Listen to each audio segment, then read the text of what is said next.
Doctor Zakir Naik, নাম শুনেছেন? ওনার ব্যাপারে অভিযোগ এসেছিল 2017-তে সেপ্টেম্বর মাস থেকে। ডক্টর জাকির নায়েক তিনি নাকি বলেছিলেন every Muslim should be terrorist. তার কোনো বক্তৃতায় বলেছেন যে প্রত্যেকটা মুসলমানকে সন্ত্রাসী হতে হবে। ভাই এই কথা প্রচার করা হয়েছে কি হয় নাই? কথা বলেন। বাংলাদেশে হোলি আর্টিজেনের নামে ডক্টর জাকির নায়েকের পৃষ্ঠটিকে বন্ধ করা হয়েছে কি হয় নাই? কথা বলেন। ডক্টর জাকির নায়েক যার সঙ্গে বিন্দু পরিমাণে কোনো কিছু নেই, তারপরেও ডক্টর জাকির নায়েকের নামে মিথ্যা কথা প্রচার কারা করেছে? কথা বলেন। মিডিয়ায় রাতকে দিন করে দিয়েছে, নায়ককে ভিলেন করে দিয়েছে, ভিলেনকে নায়ক করে দিয়েছে। গোটা বাংলাদেশ এখন পিস টিভি চলে। কথা বলেন। পিস টিভি চলে? গোটা বাংলাদেশে পিস টিভি চলে না, অথচ পিস টিভিতে গোটা বিশ্বের মানুষের কাছে ইসলামের দাওয়াত ছাড়া অন্য কিছু দেওয়া হচ্ছিল। কথা বলেন না। এর জন্য আর একটা সেক্টর দায়ী। বাংলাদেশে কিছু হুজুর আছে না নাই? পিস টিভিকে বন্ধ করার জন্য মিডিয়ার জন্য তৎপরতা ছিল, ঠিক একইভাবে সমান তালে ছিল মুসলমানদের হাত। দীর্ঘদিন ধরে চেষ্টা করা হয়েছে পিস টিভিকে বন্ধ করার, অনেক রকমের পরিকল্পনা করা হয়েছে, কিন্তু পিস টিভিকে বন্ধ করতে কেউ পারেনি। কষ্টজনক হলেও মুসলমানদের চক্রান্তের কারণেই আজকে বিশ্বের অনেক দেশে পিস টিভিকে বন্ধ করা হয়েছে মুসলমানদের চক্রান্তের কারণে। অপরাধ ডক্টর নায়েকের কোনো অপরাধ নাই। ডক্টর জাকির নায়েকের বক্তৃতা সোশ্যাল মিডিয়ায় ঘোরাঘুরি করে সব সময় মানুষের ঘরে ঘরে ইসলামটাকে পৌঁছানোর চেষ্টা করেছিলেন। কোনো দ্বিমত নিয়ে কোনো কথা তিনি বলতেন না, ইসলামের সৌন্দর্য মানুষের সামনে ফুটিয়ে তুলতেন। কিন্তু ডক্টর জাকির নায়েকের কয়েকটা মাসালার কারণে বাংলার মুসলমান বড় বড় হুজুররা 22-23 হাত পাগড়ি পরে ডক্টর জাকির নায়েকের বিরোধিতা করেছে কি করে নাই? করেছে। কারণ ডক্টর জাকির নায়েক ইসলামের স্বচ্ছ কিছু রূপ মানুষের সামনে তুলে ধরেছিল। ডক্টর জাকির নায়েককে যখন প্রশ্ন করেছে মিলাদুন নবী পালন করা যাবে কি যাবে না, ডক্টর জাকির নায়েক বলেছে এটা আল্লাহ নবীর জামানায় ছিল না, রাসূলের যুগে ছিল না, সাহাবীর যুগে ছিল না, অতএব এই ঈদে মিলাদুন নবী পালন করে এটা কুসংস্কার, এটা করা যাবে না। এই কথা যখনই ডক্টর জাকির নায়েক বলেছে তখন ডক্টর জাকির নায়েককে ইহুদির দালাল বানিয়েছে মুসলমানরা। ডক্টর জাকির নায়েককে খ্রিস্টান দালাল বানিয়েছে। আমি এই জন্য বলি ইসলামের ক্ষতি অমুসলিমরা যতটা বেশি করেছে এর চাইতে 10 গুণ 100 গুণ ক্ষতি মুসলমানরা করেছে। মুসলমানরা গোটা বিশ্ব জগৎ আজ নির্যাতিত, নিষ্পেষিত, লাঞ্ছিত, বঞ্চিত, পদদলিত। গোটা বিশ্ব জগতে মুসলমানদের যে সোনালী ইতিহাস আজকে কলঙ্কিত হয়ে গেছে। গোটা বিশ্ব জগতে মুসলমানকে জঙ্গি সন্ত্রাসী বলা হচ্ছে। এর জন্য অমুসলিমরা যতটা দায়ী, অমুসলিমরা যতটা চক্রান্ত করেছে এর চাইতে কয়েকশো গুণ মুসলমানরা মুসলমানদের সঙ্গে শত্রুতা করছে। একটু মতের ভিন্নতা আছে, ইহুদির দালাল আছে না নাই? একটু মতের ভিন্নতা আছে, মসজিদ আলাদা আছে না নাই? একজন যুবক সে নামাজই পড়তো না, নামাজ পড়েনি কোনোদিন, মেয়েদের পেছনে ঘোরাঘুরি করত, বয়স 18 থেকে 20 বছর, বারবার দাড়িটাকে বারবার চেষেছে। যখন বিভিন্ন আলোচকের বক্তৃতা শুনে ইসলামটাকে বুঝে ইসলামটাকে মানার চেষ্টা করছে, যখন ইসলাম মানছে মসজিদে প্রবেশ করেছে এবং বিভিন্ন আলোচকের বক্তৃতা শুনেছে যে নামাজ পড়তার সময়তে বুকের পুরে হাত বাঁধতে হয়, নাভির নিচে যে হাতগুলো বাঁধার হাদিস আছে এগুলো সহি নয়। এখন ওই যুবক এতদিন বেনামাজি ছিল, মদখোর মাতাল ছিল, মেয়েদের পেছনে পেছনে ঘোরাঘুরি করত, যত রকম স্মাগলিং, ইভটিজিং, সামাজিক যত আছে ভয়ঙ্কর পাপের সঙ্গে লিপ্ত ছিল। কোনোদিন কেউ একজন এসে বললো না বাবা এই কাজটা করতে হয় না, এটা পাপের কাজ, কেউ বলেনি। কিন্তু এই যুবক যখন মসজিদে এসে শুধুমাত্র বুকের উপরে হাত বেঁধে নামাজ পড়েছে, নামাজের মধ্যে জোরে একটু আমিন বলেছে, ওই মসজিদের ইমাম প্রথম ওই যুবককে ধরে অপমান অপদস্থ করেছে। সম্ভব বলে মসজিদ থেকে বের করে দেয়, আছে না না? কথা বলেন ভাই, বলেন তো কোনটা বেশি পাপ? মদ খাওয়া এটা বেশি বড় পাপ না বুকের পুরে হাত বেঁধে নামাজ পড়া বেশি বড় পাপ? যদি মনে করেন যে বুকের পুরে হাত বাঁধা হাদিস নাই, ধরলাম ফরসে কবা আর্গুমেন্ট, তর্কের ক্ষেত্রে ধরে নিলাম নাই, তারপরে কে যদি বুকের পুরে হাত বেঁধে নামাজ পড়ে এটা বেশি বড় পাপ না একজন ব্যক্তি নামাজই পড়ে না এটা বেশি বড় পাপ? কোনটা? তো যে বেনামাজি তাকে তো কোনোদিন একদিন বললেন না যে জুমাতে যাই, আপনি কোনোদিন তো হুজুর মসজিদের খতিব সাহেব একদিনও বললেন না যে আল্লাহ নবী বলেছেন মান তারাকা সালাতা মুতাম্মাদান ফাকাদ কাফারা, যে ব্যক্তি নামাজকে ত্যাগ করেছে এ ব্যক্তি কাফের হয়ে গেছে। এই হাদিস তো একদিনও বললেন না। যে শুধু শুক্রবারে আসে তাকে বললেন না যে ভাইজান আপনি শুধু শুক্রবারে মসজিদে নামাজ পড়তে আসছেন, এটা ইসলাম আপনার টিকবে না, ইসলাম নষ্ট হয়ে যাবে, ধ্বংস হয়ে যাবে, ইমানের ঘাটতি আছে, আপনি প্রকৃত ইমানদার না, এই কথা কেন বললেন না? এটা তো হাদিস। কিন্তু কে একটু জোরে আমিন বলেছে? কে 20 রাকাত তারাবি পড়েনি 8 রাকাত পড়েছে? এটা নিয়ে মারামারি আছে না? কথা বলেন, আছে না? এবং এটা নিয়ে গোটা বাংলাতে সবচেয়ে বেশি মারামারি যে 20 রাকাত কে নামাজ পড়েছে নাকি 8 রাকাত তারাবি নামাজ পড়েছে। আরে ভাই, তারাবি কেউ যদি একদিনও না পড়ে, তারাবি যদি একবারও না পড়ে, 1 রাকাতও না পড়ে, ভাই বোন তো গুনাহ হবে। তারাবি কি নামাজ? তারাবি নফল নামাজ, সর্বোচ্চ সুন্নাত। কেউ যদি মনে করে না তারাবি এটা সুন্নাত, হুকুমের প্রতি বিশ্বাস আছে, ঈমান আছে, আমল করলো না, এর জন্য গুনাহ হবে? কথা বলেন, এর জন্য গুনাহ হবে না। কিন্তু মানুষের তারাবি 20 রাকাত না 8 রাকাত, এটা নিয়ে মারামারি আছে না নাই? এটা নিয়ে ফিতনা আছে না নাই? আমরা এই জন্য বলেছি ভাইজান, তারাবির নামাজ যদি পড়তে চান, আমাদের দাবি যে তারাবির নামাজ পড়েন, তবে তাড়াতাড়ি নামাজ পড়েন না। সমাজে তারাবির নামাজ পড়া হয় না, তাড়াতাড়ি নামাজ পড়া হয়। জি, এই নামাজের নামটা চেঞ্জ করে আমি নাম রেখে দিয়েছি, যেটা তারাবির নামাজ না, এটা তাড়াতাড়ি নামাজ। কেন? আমার দেখা 8:15 যদি জামাত শুরু হয়, এশার জামাত, প্রথমে গিয়ে 2 রাকাত সুন্নাত পড়ে, 4 রাকাত এশার নামাজ ইমামের সঙ্গে পড়ে, এরপর 2 রাকাত সুন্নাত পড়ে, এরপর আবার 2 রাকাত নফল পড়ে। ইমাম সাহেব তখন বলে শুনুন তারাবির নিয়াত করুন। এরপর তারাবি শুরু হয়ে গেল। প্রথমে 2 রাকাত নামাজ পড়েছে, আবার 2 রাকাত নামাজ পড়েছে, মাথায় একবার হাত দিয়েছে, একবার মুনাজাত করেছে, আবার একটু থেমে 2 রাকাত তারাবি, আবার 2 রাকাত তারাবি, আবার মাথায় হাত, আবার মুনাজাত, এবং 5 বার আছে না নাই?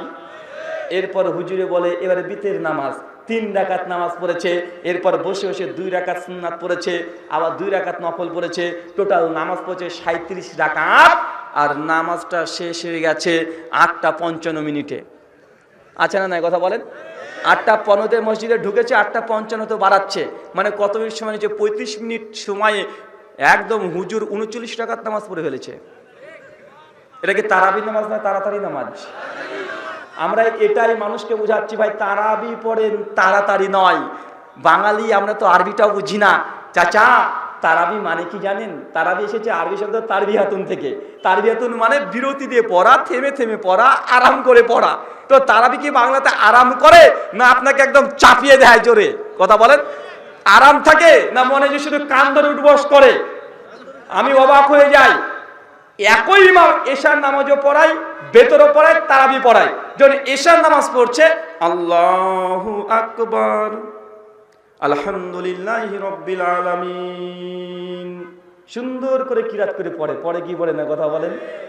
যখন এশার জামাত শেষ হয়ে যায় তখন বলে শুনুন তারাবি নিয়াত করুন। আর মুসলিম যারা আছে মুসল্লি, ওরাও রেডি, লুঙ্গি টুঙ্গিকে বেঁধে, মানে বুঝতে পারছে এবার খেল শুরু, মানে এশাতে প্রস্তুতি নাই, এসব ফরজ বাজার প্রস্তুতি নাই। তো যখন হচ্ছে তারাবি আর বুঝতেছে এবার কোন দিকে যে লুঙ্গি যায় ঠিক নাই, আগে লুঙ্গি বাদ বা আছে না? কথা বলেন, মানে মানসিক দিক থেকে প্রস্তুতি এবার চলবে, মানে দেখা দেখি নাই, যত পারো ওঠো আর বসো। আল্লাহু আকবার আলহামদুলিল্লাহ আমিন কুল আল্লাহু আকবার সামি আল্লাহু লিমান হামিদা আল্লাহু আকবার আশহাদু আল্লা ইলাহা ইল্লাল্লাহ আসসালামু আলাইকুম রাহমাতুল্লাহ আসসালামু আলাইকুম রাহমাতুল্লাহ আল্লাহুম্মা আমিন বিহাকে লা ইলাহা ইল্লাল্লাহ আল্লাহু আকবার। এটা হচ্ছে বাংলার তারাবি, এটা হচ্ছে বাংলার মানুষের তারাবি। মানুষ তারাবির নামাজকে মনে করছে তাড়াতাড়ি, ওই হুজুরি আবার দেখবেন তারাবি শেষ যখন বেতের নামাজ পড়ছে, বিতের 3 রাকাত, আবার দেখবেন আস্তে হয়ে যায় আল্লাহু আকবার। আছে না নাই? কথা বলেন। তো এই তারাবির নামাজ কি এখন তারাবি আছে না তাড়াতাড়ি? তাড়াতাড়ি। অথচ আল্লাহর নবী জীবদ্দশায় 3 দিন তারাবি পড়েছে। কয় দিন? 3 দিন তারাবি পড়েছে। সহিহুল বুখারী হাদিস নাম্বার 2011, সুনানে আবু দাউদ হাদিস নাম্বার 1175, 23 রমজান, 25 রমজান, 27 রমজান। আল্লাহ নবী কয় দিন তারাবি পড়েছে? কথা বলেন। 3 দিন সাহাবারা রাদিয়াল্লাহু বলছে আমরা তারাবি যখন পড়ছিলাম আল্লাহ নবী এতক্ষণ ধরে তারাবি পড়েছে যে তারাবি পড়তে পড়তে পড়তে আমরা ভয় পাচ্ছিলাম আজ মনে হয় শরীর ভাতই খেতে পারবো না, মানে সাহারি পর্যন্ত ঠেকে দিয়েছে, এত দীর্ঘক্ষণ তারাবি পড়েছে। যখন গভীর রাত্রিতে তারাবি জামাতে দাঁড়িয়েছে কমপক্ষে ফজর পর্যন্ত যে ঠেকে যায়, সরি সাহারি পর্যন্ত কমপক্ষে 2 থেকে 2.5 ঘন্টা ধরে তারাবির জামাতে দাঁড়িয়েছিল। আর আমাদের হুজুর একদম 4G 5G স্পিডে পড়ছে, আল্লাহু আকবার, একদম রকেটের গতিতে চলছে, আছে না নাই? আমরা বলেছি আল্লাহ সুবহানাহু ওয়া তাআলা কোরআন মাজিদের মধ্যে বলছেন সূরা মুমিন আয়াত নাম্বার 1 2 3 কদ আফলাহাল মুমিনুন আল্লাযীনা হুম ফি সালাতিহিম খাশিউন, ওই সমস্ত মুমিনরাই সফল কাম যারা নামাজের মধ্যে খুশি ইখতিয়ার করে, ধীর স্থিরভাবে নামাজ পড়ে। আল্লাহ এই মুসলিমদেরকে বলছে সফল কাম। এখন বাংলার মুসলমান তুমি সফল কাম, তুমি নামাজ পড়ছো না, কান ধরে উঠবাস করছো। অনেককে দেখা যায় যারা চাচা বয়স 60 হয়ে গেছে, সারাদিন রোজা করেছে ক্লান্ত, আর চাচাতে এমনি তো মাজা টাজা ঠিকঠাক ভাবে রুকু করতে এমনিই পারে না। আর যে হুজুরকে তারাবি জামাতে ইমামতি করতে দিয়েছে টকবকে যুবক, একদম কোরআনের হাফেজ, ও কিন্তু সারাদিন চর্চা করছে। আজকে কালকে দিয়েছিলাম 40 মিনিট সময় লেগেছিল, তারাবি পড়তে লেগেছে 25 মিনিট, আজকে যে কোনো মূল্যে 22 মিনিটে শেষ করব। আছে না নাই কথা বলেন? ও কিন্তু রেডি, আর মুসল্লিরাও তাই। একটু যদি ইমাম সাহেব রুকুতে গিয়ে বেশি করে সময় দিয়ে দেয় বা সিজদায় চলে গেছে, বেশিক্ষণ ধরে সিজদা করছে, ওই সিজদার মধ্যে মুছতে লাগবে, মানে ইমাম কিছু বেটা তুই উঠ, কি করছিস এতক্ষণ, ঘুমিয়ে গেল নাকি? মানুষ পাশে তাকিয়ে দেখে এইভাবে যে ঠিকঠাক আছে না, মরে গেল, দেখ আছে না কথা বলে। আল্লাহ সুবহানাহু ওয়া তাআলা কোরআন কারিমে বলছে যে ওই সমস্ত মুমিনরাই সফল কাম যারা নামাজের মধ্যে খুশি ইখতিয়ার করে।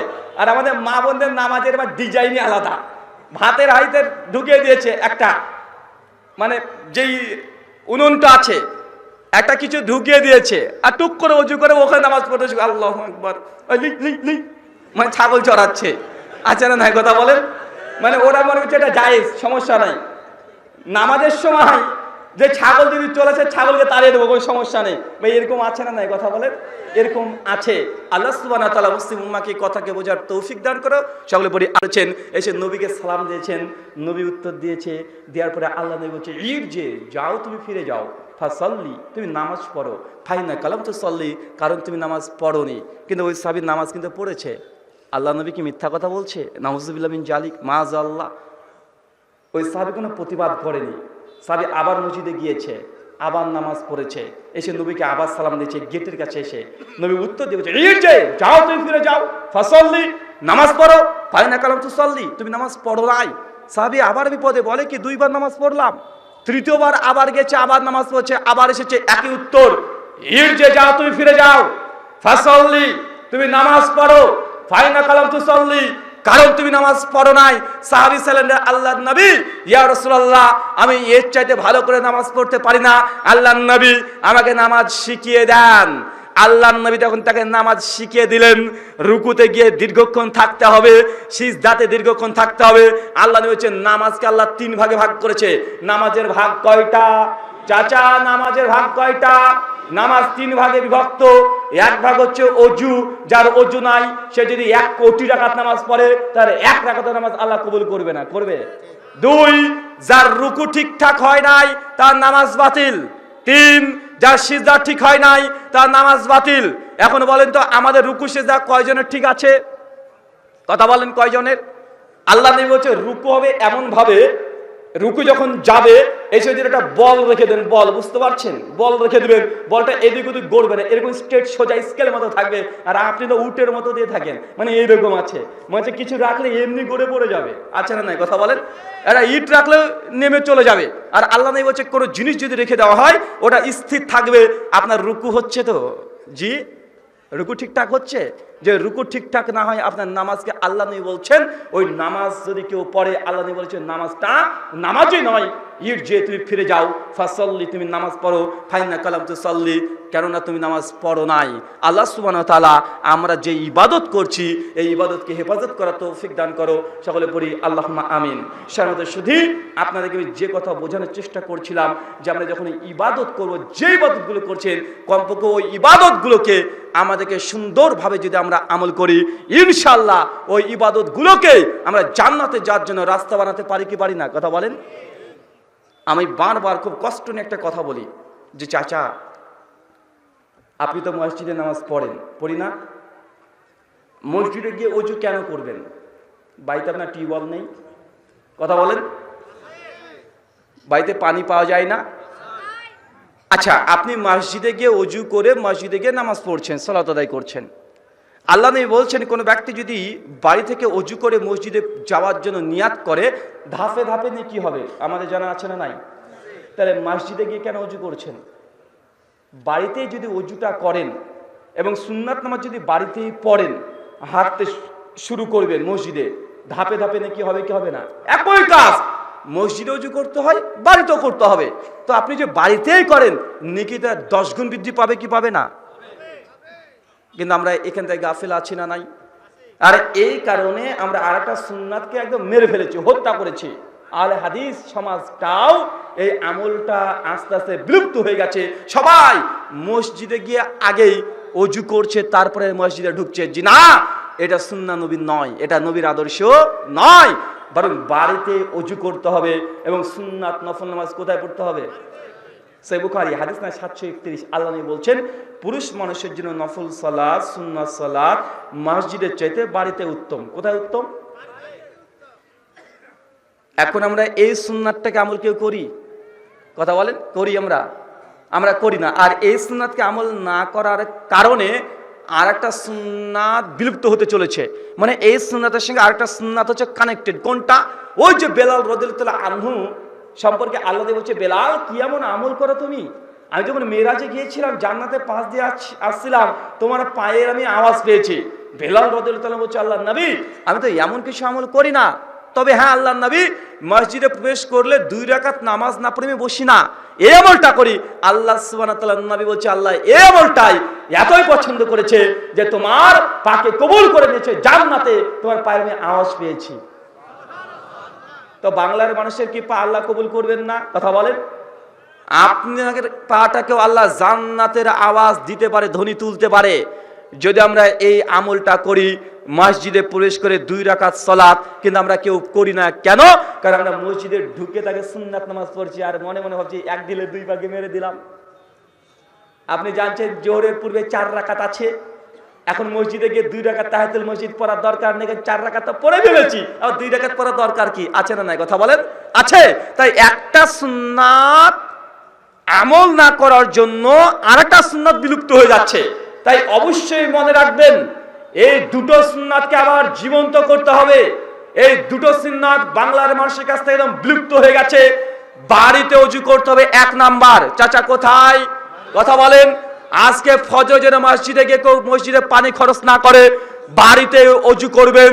2 রাকাত যে সুন্নাত আছে বাড়িতে আদায় করবেন। কোথায়? কথা বলেন। বাড়িতে আদায় করবেন, একদম নিয়াত খাস আল্লাহ সন্তুষ্টির জন্য।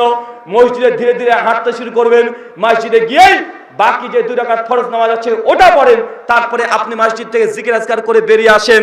কিন্তু আমরা এই সুন্নাতটাকে বিলুপ্ত করে দিয়েছি। আল্লাহ এই সুন্নাতকে আপনাদের এই রংপুরবাসীর উপরে আবার পালন করার তৌফিক দান করে, সকলে বলি আল্লাহুম্মা আমিন। আর একটা আপনাকে আমি কথা বলতে যাচ্ছি, সেই কথা হচ্ছে এই বাড়িতে একটা ইবাদতখানা করতে হবে। কি করতে হবে? বাড়িতে ইবাদতখানা বোঝেন? আল্লাহ নবী বলছেন তোমাদের বাড়িগুলোকে কবরস্থানে বানায়ও না। কি বানায়ও না? কবরস্থানে বানায় না। সাহাবীরা বুঝলেন কি হাদিসের আলোকে? তিনি বুঝলেন সাহাবীরা যে বাড়িতে কবরস্থান বানাবো না, মানে বাড়িতে কিছু নামাজ পড়তে হবে। ওই যে নফল সুন্নাত নামাজ। কোন নামাজ? কথা বলেন। নফল সুন্নাত নামাজ। আল্লাহ নবী সুনান আবু দাউদ 470 নম্বর হাদিসে বলছেন, মেয়ে মানুষ যারা নারী মহিলা, এদের জন্য মসজিদে নামাজ পড়া চেয়ে বাড়িতে উত্তম। কোথায় উত্তম? মেয়েদের জন্য 5 ওয়াক্ত নামাজ কোথায় উত্তম? মেয়েদের জন্য 5 ওয়াক্ত নামাজ কোথায় উত্তম? বাড়িতে। আর পুরুষ মানুষের জন্য মসজিদে বাধ্যতামূলক ফরজ নামাজ, কিন্তু মেয়েদের জন্য 5 ওয়াক্ত নামাজ কোথায় উত্তম? বাড়িতে। তো কোনো মেয়ে যদি মসজিদে যেতে চায়, মসজিদের সেই ব্যবস্থা থাকে, অবশ্যই মেয়েরা মসজিদে গিয়ে নামাজ পড়তে পারবে, কেউ বাধা দিতে পারবে না। সহিহ বুখারী 866 নম্বর হাদিস। তো আল্লাহর নবীর যে উত্তম যে আমল, মেয়েদের জন্য বাড়িতে সালাত আদায় করা। তো বাড়িতে আপনার ইবাদতখানা আছে? সাহাবীদের মধ্যে, তাবিদের মধ্যে একটা রীতি ছিল, ট্র্যাডিশন ছিল, বাড়ির মধ্যে একটা তারা মসজিদ নির্মাণ করত। মসজিদ মানে এরা ইবাদতের ঘর তৈরি করত। আপনার বাড়িতে আপনার নিজের বেডরুম আছে, আপনার ছেলের বেডরুম আছে, খাবার দাবার রুম আছে, বৈঠকখানা আছে। আল্লাহর ঘর কই? আল্লাহর ঘর কই? ইবাদতখানা কই? আপনি যেই ঘরে স্ত্রীকে নিয়ে শুয়ে থাকেন ওই ঘরে নামাজ পড়েন, খারাপ লাগে না? ওই ঘরে নামাজ পড়লে আপনার ইবাদতে মন আসবে? কথা বলেন, আসবে? মন আসবে? সাহাবা রাদিয়াল্লাহু তাআলা এই জন্য পার্সোনাল একটা ঘর করতেন, ঘরটাকে জায়নামাজ বিছিয়ে রাখতেন, পবিত্র কোরআন সামনে রেখে দিবেন, ইসলামিক অনেক বই পুস্তিকা রেখে দেবেন, একদম আতর সেন্ট দিয়ে ওই জায়গাটাকে ঘরটাকে সুগন্ধি করে রাখবেন। যখনই সালাতের ওয়াক্ত হবে বাড়িতে ওযু করবেন, ওই ঘরে যখন প্রবেশ করবেন ইবাদতখানা, যখন মসজিদে প্রবেশ করবেন দেখবেন আপনার এই ঘরটাকে তখন মসজিদ মনে হবে। হবে কি হবে না? কথা বলেন। আপনার স্ত্রী যখন নামাজ পড়বে ওই ঘরে এসে নামাজ পড়বে, আপনার মেয়ে ওই ইবাদতখানায় নামাজ পড়বে, আপনার বৌমা ওই ইবাদতখানায় নামাজ পড়বে। দ্রুত গতিতে বাড়িতে একটা কাঁচা ভাঙা বেড়া দিয়ে হলেও আপনাকে একটা ইবাদতখানা করতে হবে, বাড়ির মেয়েদের জন্য সালাত আদায় করার জন্য, জিকির আজকার করার জন্য, গভীর রাত্রিতে আল্লাহর কাছে এসে শুধুমাত্র 2 রাকাত নামাজ পড়ে কাদার জন্য একটা ঘর করতে হবে। দেখবেন যদি ঘর করেন আলাদাভাবে, দেখবেন যখন বাড়িতে নামাজ পড়ছেন তারপরে মসজিদে একটা ঘ্রাণ পাবেন। পাওয়া যাবে কি যাবে না? কথা বলেন। কিন্তু আমরা দ্রুত গতিতে ওই যেখানে শুয়ে থাকি ওইখানে চট করে বিছিয়ে দিলাম, আল্লাহু আকবার বলে নামাজটাকে পড়ে নিলাম। এখানে ইখলাস আসবে? কথা বলেন। শয়তান তো আপনাকে সেই খোঁচা দিবেই। আপনি যখন বাড়িতে নামাজ পড়বেন আর মনে মনে বলবেন যে ভাতটা ঠিক হলো তো? হবে কি হবে না? কথা বলেন। হবে। আল্লাহ সুবহানাহু ওয়া তাআলা এই আমলটাকে আমাদেরকে করার তৌফিক দান করো। সকলে পড়ি আল্লাহুম্মা আমিন। সম্মানিত সুধী, গভীর রাত্রি হয়ে গেছে, আপনাদেরকে কষ্ট দিতে চাই না। আর অনেক প্রশ্ন উত্তর আছে। আমার আলোচনার 2টো অংশ হয়, 1 আলোচনা আর 2 প্রশ্ন উত্তর। আর আমি মনে করি যে আলোচনার চাইতে প্রশ্ন উত্তরে বেশি শেখা যায়। যায় কি যায় না? যায় না ভাইজান? কারণ আলোচনা আমি যে কথা বলবো বক্তা সেটা আপনি শুনতে বাধ্য। আর প্রশ্ন যখন চলে আসবে, যদি 50টা প্রশ্ন আসে 50টা জিনিস শিখতে পারবেন। পারবেন কি পারবেন না? কথা বলেন। তাই কোনটাতে বেশি উপকার হয় মানুষের? আলোচনাতে না প্রশ্নোত্তরে? প্রশ্নোত্তরে। এই জন্য আল্লাহ সুবহানাহু ওয়া তাআলা পবিত্র কোরআনে দেখবেন শুধু বারবার বলছে কুল কুল, হে নবী বলেন, হে নবী বলেন। কি বলবে? মানুষ জিজ্ঞাসা করবে, তার উত্তর দেন। তাই প্রশ্ন উত্তরে মানুষ বেশি শিখতে পারে। আল্লাহ সুবহানাহু ওয়া তাআলা আমাদেরকে বিশেষ ইসলামে ইলম অর্জন করার এবং আমল করার তৌফিক দান করো। সকলে পড়ি আল্লাহুম্মা আমিন। জি, প্রশ্ন পড়তে থাকেন। আপনি পড়েন। মাইক্রোফোন আছে না ভাইজান?